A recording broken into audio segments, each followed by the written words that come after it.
You're listening to Rochester Trail Riders. I want to invite you today to go down a rabbit hole with me, all based off a photo I saw of a guy plowing the city streets using a team of horses. The date on that photo, it shocked me, and I had to know more. So sit back, relax, and listen to a conversation Ray and I had all about the history of sidewalk plowing in Rochester, New York.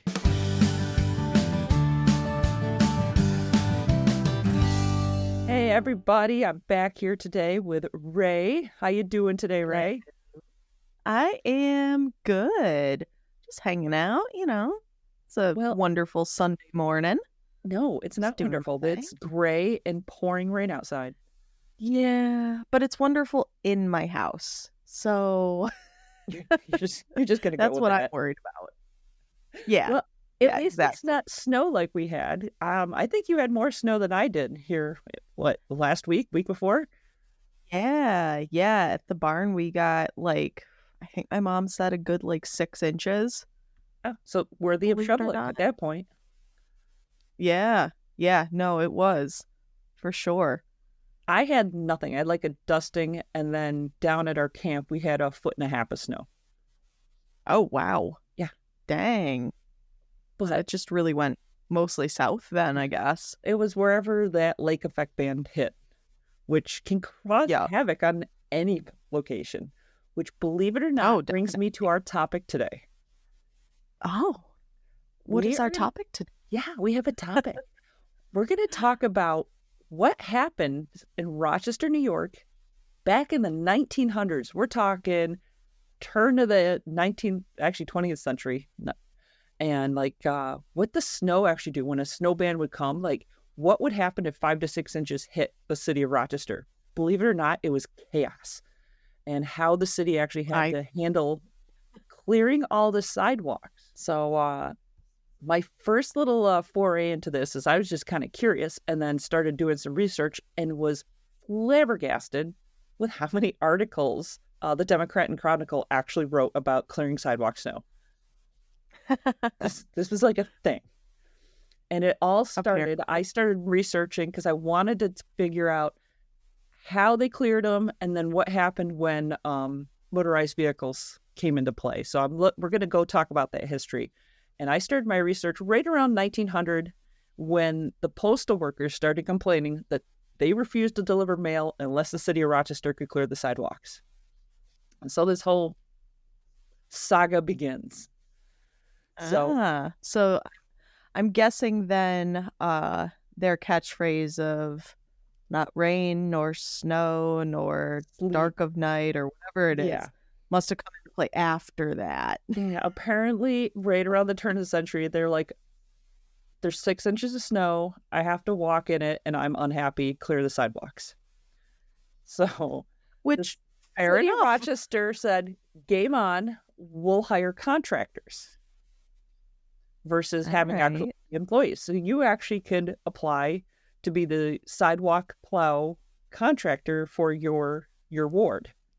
So each ward had its own contract crew, and what these folks would do is they'd have a horse, one single horse or a team, hitched to a wedge plow that would ride along the sidewalk. It'd be about the same width of the sidewalk, and they would just draw the horse and push the snow off to either side. Sounds exciting, right? I mean, not really. Yeah.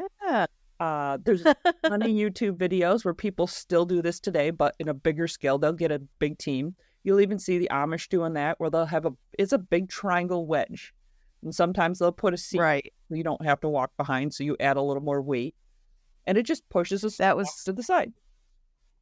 Okay. Yeah, that was going to be something I was going to ask is it like something that you are ground driving or are you riding on? So, okay. For the sidewalk. That's very interesting. Yeah. For the sidewalk plows, any photos that I could find, they were walking behind the team because, a sidewalk's only about 2-3 foot wide at the widest. So these are small little things.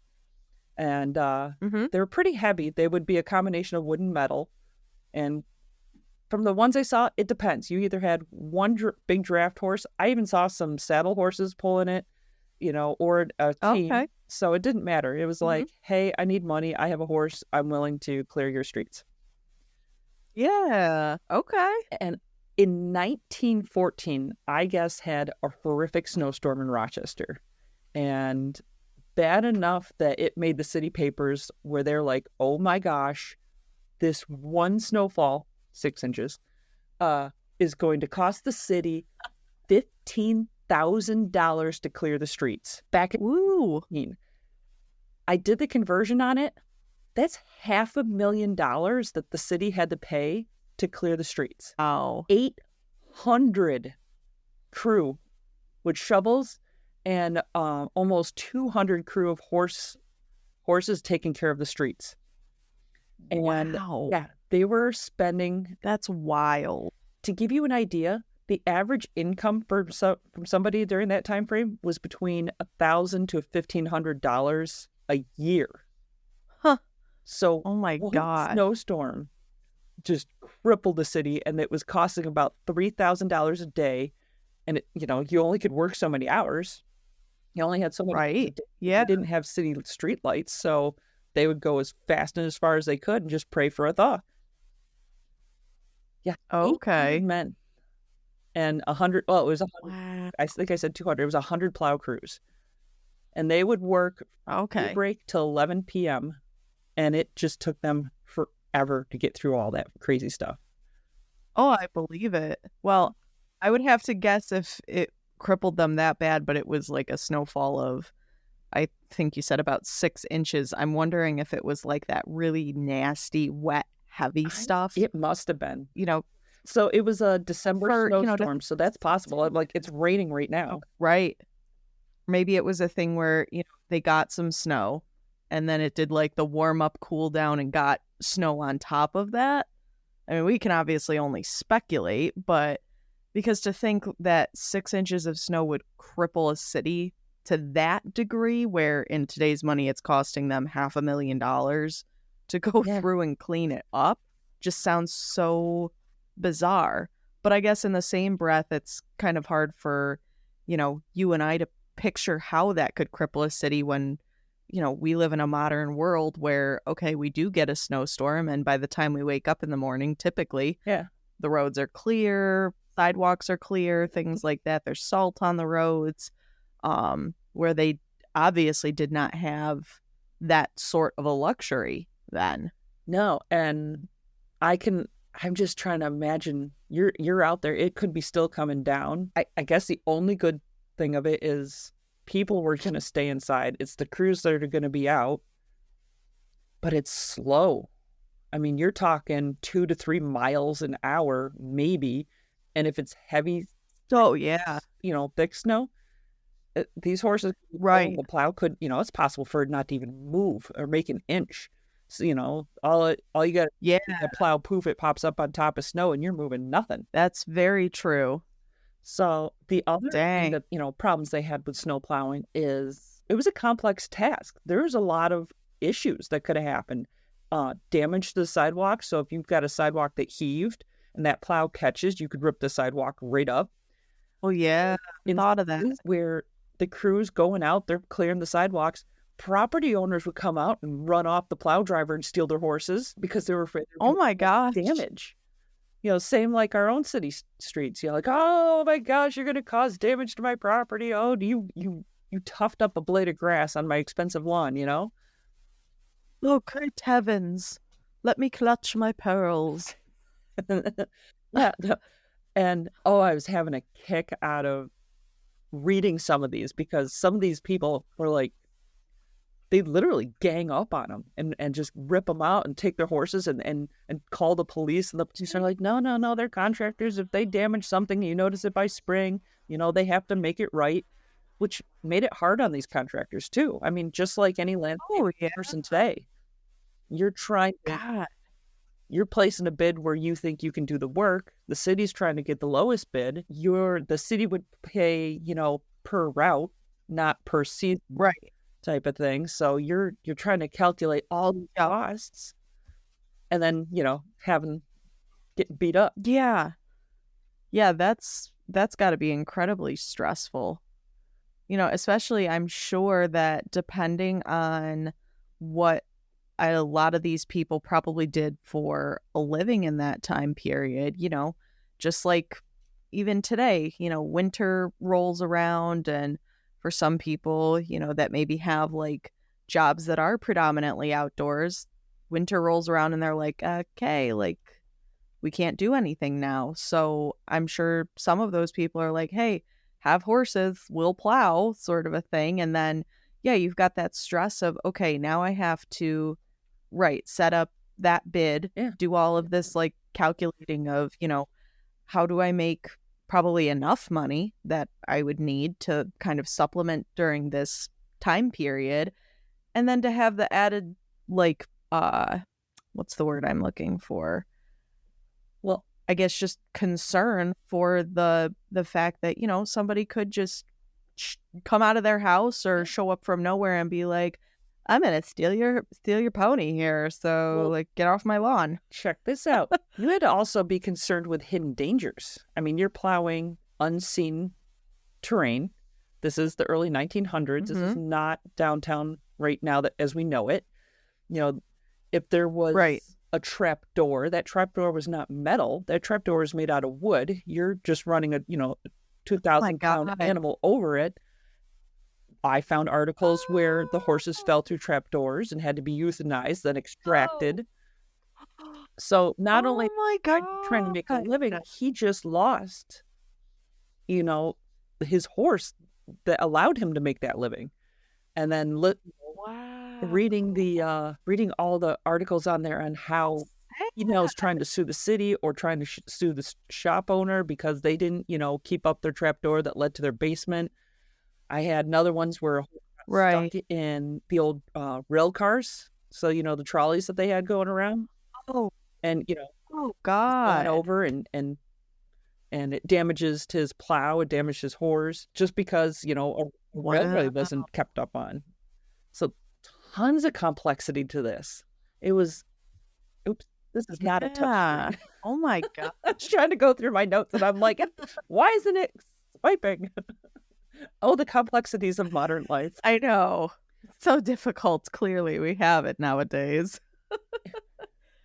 Yeah, that is...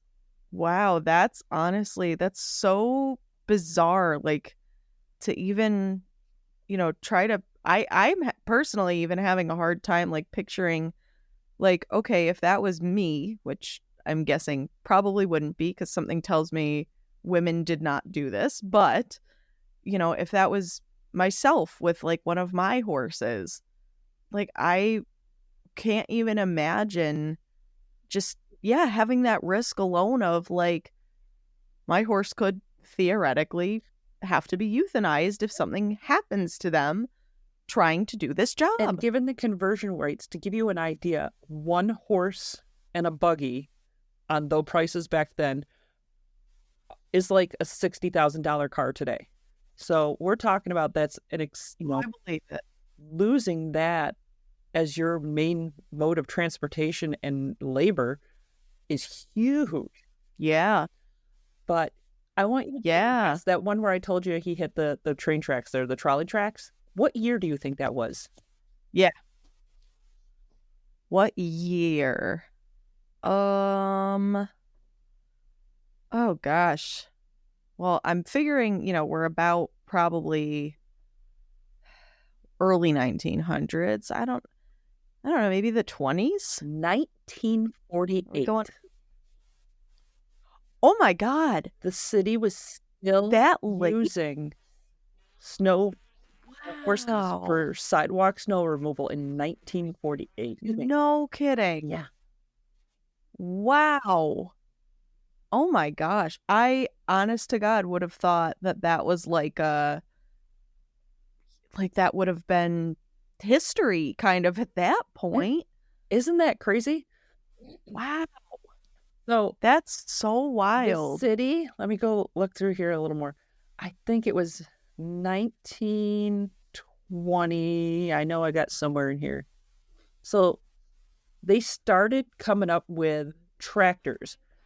And if you've ever been around the streets of Rochester when they're actually clearing the sidewalks today, those original tractors are still in use.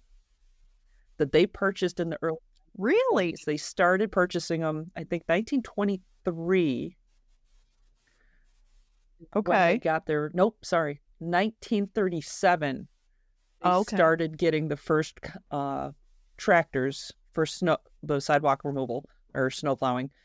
By the mid 40s, they were really, really pushing to replace all the contractors with city workers and the city-owned sidewalk tractors. Okay.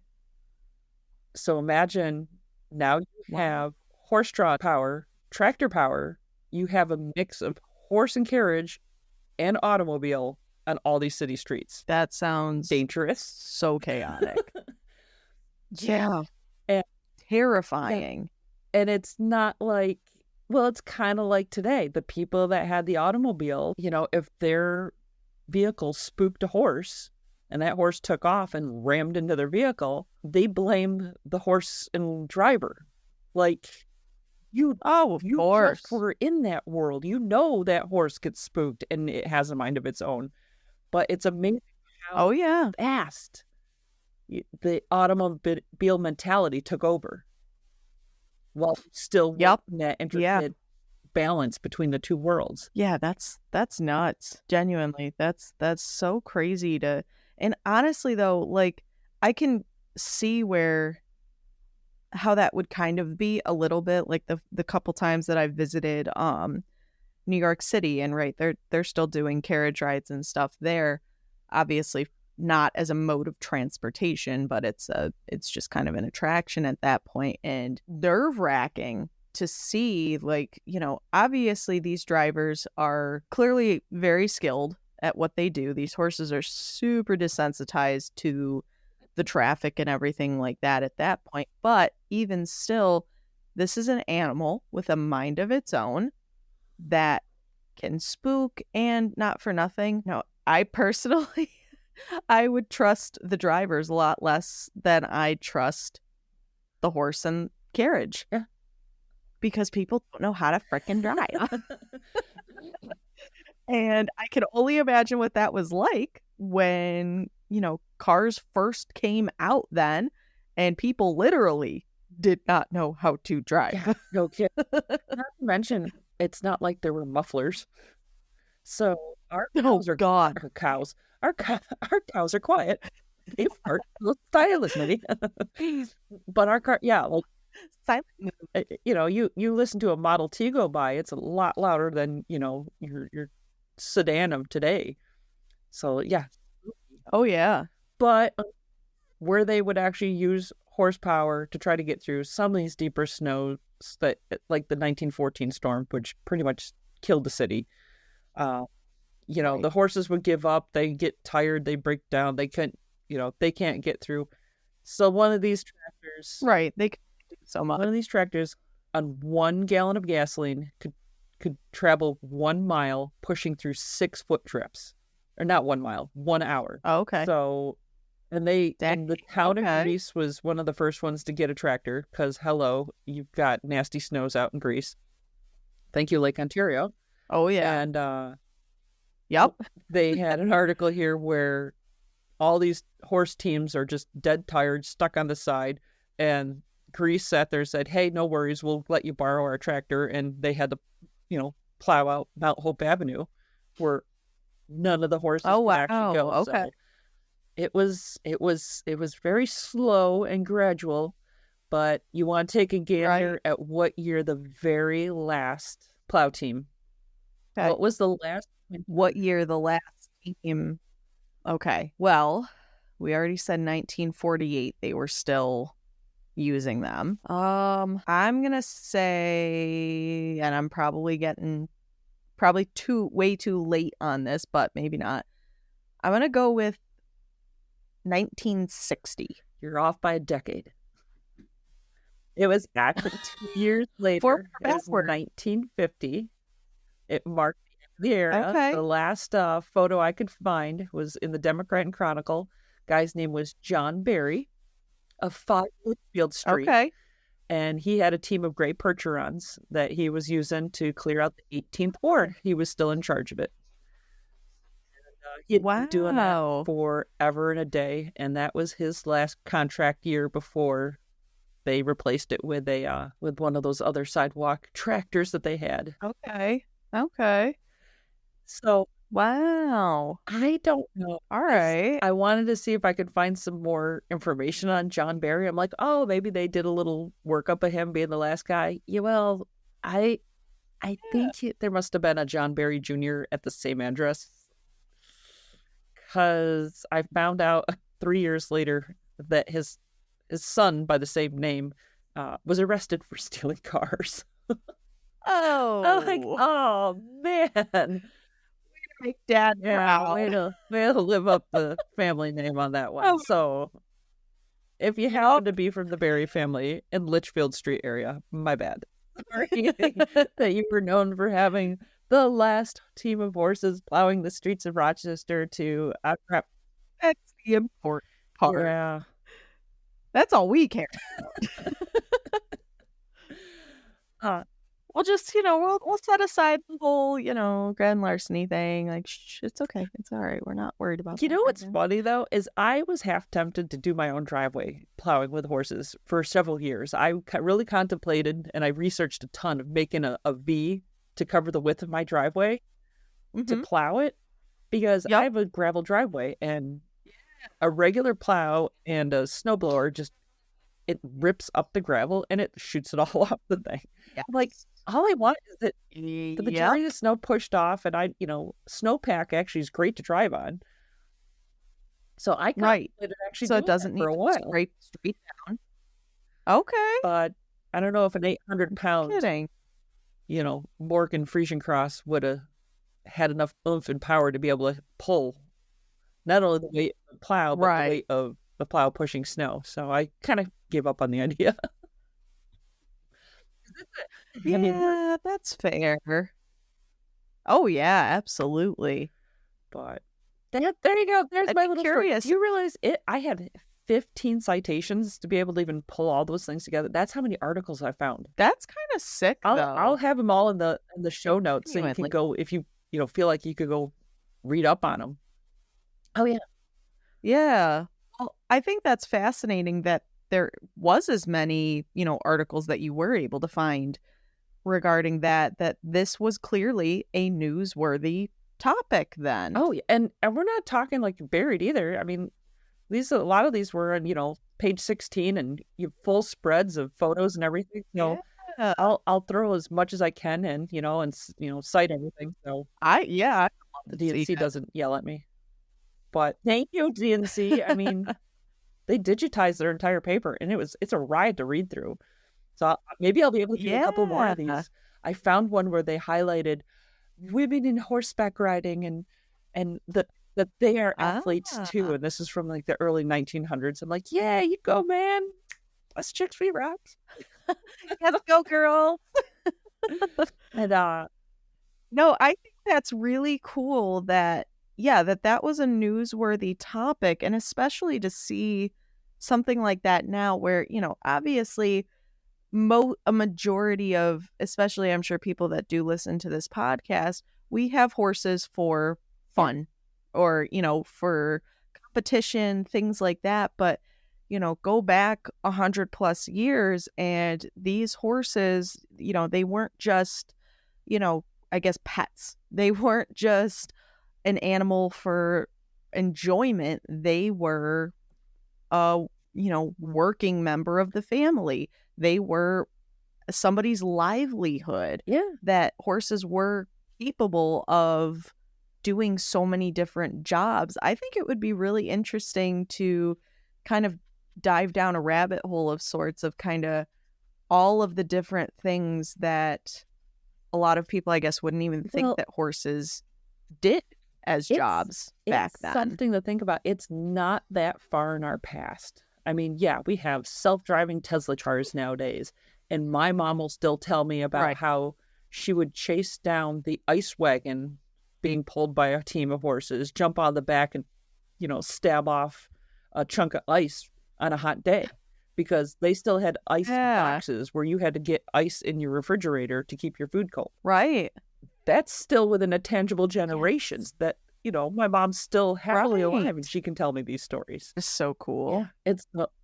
Yeah, It's wild how, yes, in retrospect, like I said, that was all over 100 years ago, but at the same time, it really wasn't that long ago. Like, if my grandma was still around, I'm sure she could tell me about that because she was born in 1926 and probably saw her fair share of that. I'm sure. Well, that was my little story for today. And I think what I might do is go out and hug my ponies and pat them and say, "You spoiled beast, it's pouring rain outside. I just gave you deep bedding, a warm mash, water that doesn't freeze in the winter. You don't know how good you have. And like, oh my gosh, I rode you 2 miles today. I feel so bad." Here, have some exactly. So for as much as we think we're mean to these guys and, it was a hard day. I actually had to do a full day horse show where he did 6 classes. That's nothing. Just remember your snowplow horses. Yep. These poor guys had to work in some nasty conditions to make sure the mail carriers could walk up and deliver your mail. This is true. So there you have it. Yeah, that was super interesting. I genuinely would not have really ever thought about, the fact that, before vehicle snowplows, like the big ones that we see today and the different ways that cities and towns have of plowing sidewalks, like how did they do that before having motorized vehicles? And as I said, the original tractors are still in use today. So if you ever see them going down, you can shake a fist at it and be like, "Oh, you took away somebody's job." The horse team.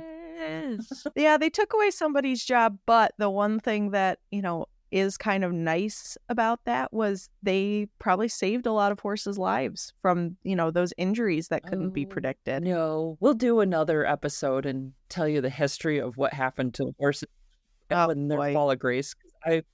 While I was researching this, a lot of that came up, and that has a full episode to its own.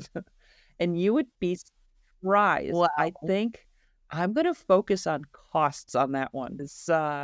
We still show horses today, and we have a buy-sell trade on what a horse costs today. You're going to be shocked at what we buy a horse for and complain about today versus what a horse cost back then. Oh boy. That's another episode. Yeah, I'm very curious. This is definitely a rabbit hole that I would like to just dive right into anytime. Well, thank you for joining me today so I could tell you a little story. I think it made it a little more interesting than me just reading one of my scripts because I couldn't figure out how to make it an actual story, and I wanted to talk to somebody. So I appreciate you coming on today. Yeah. Well, I'm always happy to, flap my gums anytime. All right. Thank you, Ray. Of course. Anytime. If you enjoyed the contents of this podcast, please consider hitting that subscribe and like button or stop by and see us at rochestertrailriders.com or anywhere you get your social media. Until next time, respect the trail, wear a fashionable brain bucket. Remember, clean up after your horse at the trailer site. Take care. Happy trails.